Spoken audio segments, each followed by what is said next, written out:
Hello everyone. So the next topic in module 1 in introduction to operating system is design and implementation parts of operating system. So before going to design, like how it is designed or how it is implemented, we have to see that the operating system does not affect any policies and mechanisms, like it should not affect any policies that are given under the governance rules and the mechanism how it works. So importance principles for designing operating system will lie on policies and mechanism. Policy means what will be done, like what you have to do, and mechanism is how you have to do. Like other software engineering procedures, even operating system also follows the all techniques like design phase, implementation phase, testing phase of software engineering for implementation of operating system. So in the implementation part, your operating system is like basically written, like early stages operating system was written in assembly languages, and now it is usually written in high level languages like C and C++. And then for the from the lowest level, if it is like assembly level languages and many functions, still they use assembly level language to write the operating system code. Then it started with scripting, like so high level languages C, C++. Then they started using all scripting languages and graphical user interfaces, Python, like higher level languages for implementation of operating system with higher benefits. Next one is operating system structure. Like to follow the or to implement the operating system, there are many structures which are followed, and different structures for different operating systems are followed in implementation. So mainly we use simple structure in MS-DOS. Since it is single user or single processing system, it is very simple structure. So in MS-DOS operating system, bottommost you have read-only memory BIOS device driver, where device drivers are stored. MS operating system, MS-DOS device driver is directly connected to read-only memory, and then this MS-DOS device driver is residing to the system programs. Means system programs is connected to device driver. This device driver is connected to BIOS, and this system program is directly connected to application program. So it's very simple.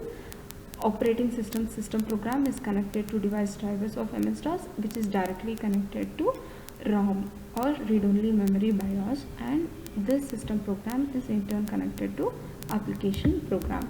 Next structure is traditional Unix system structure.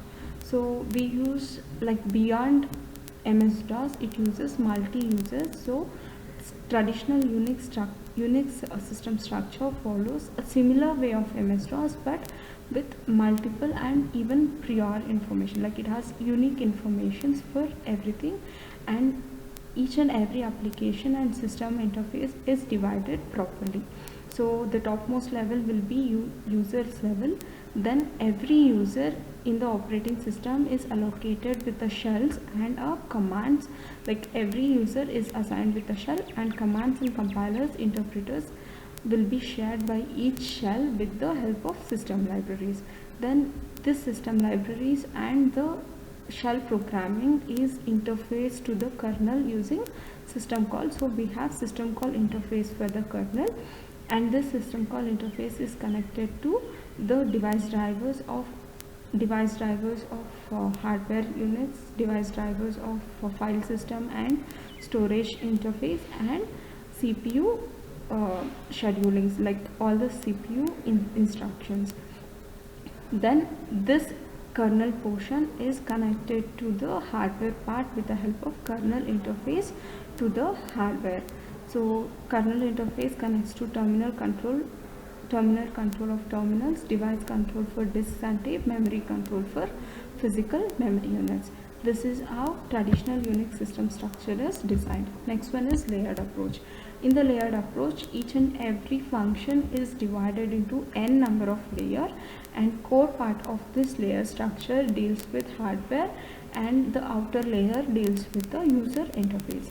So each and every layer from the bottom layer starts connecting with hardware, and outer layer, nth layer, starts connecting the user, and in the layer structure, each and every layer is not specifically divided, so we use microkernel system structure for many operating systems.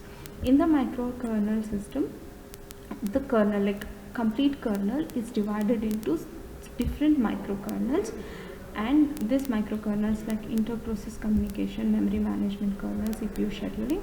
This kernel mode is directly connected to hardware and user mode. So in the user mode, application, program, file system, device drivers are connected to microkernels. Each and every system, like each and every user mode, is connected to one microkernel for its specific task. Next method is module based.